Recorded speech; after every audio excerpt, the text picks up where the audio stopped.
कत्तलीसाठी घेऊन जाणारी महिंद्रा पिकअप गाडी पकडून 5 गोवंश जनावरांची सुटका करून 2 आरोपितांना जेरबंद करून एकूण 6,53,100 रुपये किमतीचा मुद्देमाल जप्त. गुन्हे शाखा युनिट क्रमांक 2ची कामगिरी. माननीय श्री संदीप कर्णिक पोलीस आयुक्त, माननीय श्री किरणकुमार चव्हाण पोलीस उपायुक्त गुन्हे, माननीय श्री संदीप मिटके सहाय्यक पोलीस आयुक्त गुन्हे यांनी नाशिक शहरामध्ये अवैधरित्या विनापरवाना गोवंश जनावरांची हत्या व गोवंश जनावरांची वाहतूक करणाऱ्या इसमांवर कठोर कारवाई करण्याबाबत गुन्हे शाखेस सूचना दिलेल्या आहेत. त्या अनुषंगाने दिनांक 7/8/2026 रोजी गुन्हे शाखा युनिट 2 कडील पोलीस अधिकारी व अंमलदार हे परिमंडळ 1 हद्दीत मुंबई नाका पोलीस ठाण्याच्या परिसरात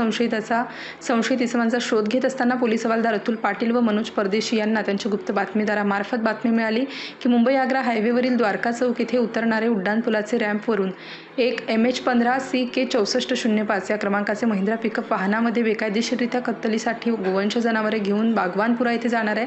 अशी बातमी मिळाली. सदरची बातमी गुन्हे शाखा युनिट 2चे प्रभारी अधिकारी सहाय्यक पोलीस निरीक्षक श्री हेमंत तोडकर यांना दिली असता त्यांनी बातमीची खात्री करून कायदेशीर कारवाई करण्याबाबत आदेशित केलं.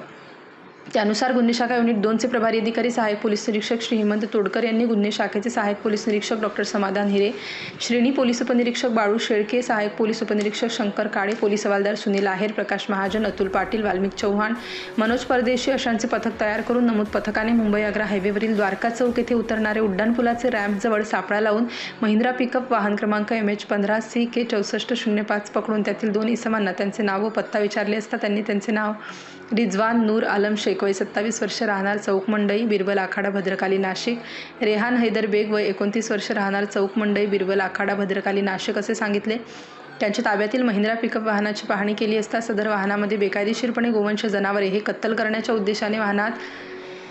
दाटीवाटीने अतिशय क्रूर पद्धतीने त्यांना हालचाल करता येणार नाही अशा रीतीने जाड दोरीने बांधून ठेवून त्यांच्यासाठी चारा पाण्याची कोणतीही सोय न करता अतिशय निर्दयतेने वाहतूक करताना मिळून आल्याने त्यांच्या ताब्यातून 5 गोवंश जातीच्या जनावरांची सुटका करून 5 गोवंश जातीची जनावरे, मोबाईल फोन तसेच महिंद्रा पिकअप वाहन असा एकूण 6,53,100 रुपये किमतीचा मुद्देमाल जप्त करून सदर आरोपितांविरुद्ध गुन्हे शाखा युनिट 2चे पोलीस हवालदार अतुल पाटील यांनी मुंबई नाका पोलीस ठाणे येथे महाराष्ट्र प्राणी संरक्षण अधिनियम सन 1976 कलम 5(अ) 5(ब) 9 प्राण्यांना क्रूरतेने वागविण्यास प्रतिबंध करण्याबाबत अधिनियम 1960 कलम 11(1)D 11(1)E 11(1)H प्रमाणे कायदेशीर फिर्याद देऊन गुन्हा दाखल केला आहे. तरी आरोपित मजकूर रिजवान नूर आलम शेख, रेहान हैदर बेग यांना जप्त मुद्देमालासह पुढील कारवाई कामी मुंबई नाका पोलीस स्टेशनच्या ताब्यात देण्यात आलं. सदरची कामगिरी माननीय श्री संदीप कर्णिक पोलीस आयुक्त, माननीय श्री किरणकुमार चव्हाण पोलीस उपायुक्त गुन्हे, माननीय श्री संदीप मिटके सहाय्यक पोलीस आयुक्त गुन्हे, गुन्हे शाखा युनिट 2चे प्रभारी अधिकारी सहाय्यक पोलीस निरीक्षक श्री हेमंत तोडकर, सहाय्यक पोलीस निरीक्षक डॉक्टर समाधान हिरे, श्रेणी पोलीस उपनिरीक्षक बाळू शेळके, सहाय्यक पोलीस उपनिरीक्षक शंकर काळे, पोलीस हवालदार सुनील आहेर, प्रकाश महाजन, अतुल पाटील, वाल्मिक चव्हाण, मनोज परदेशी अशांनी यशस्वीरित्या केली आहे. Star news bureau, Nashik.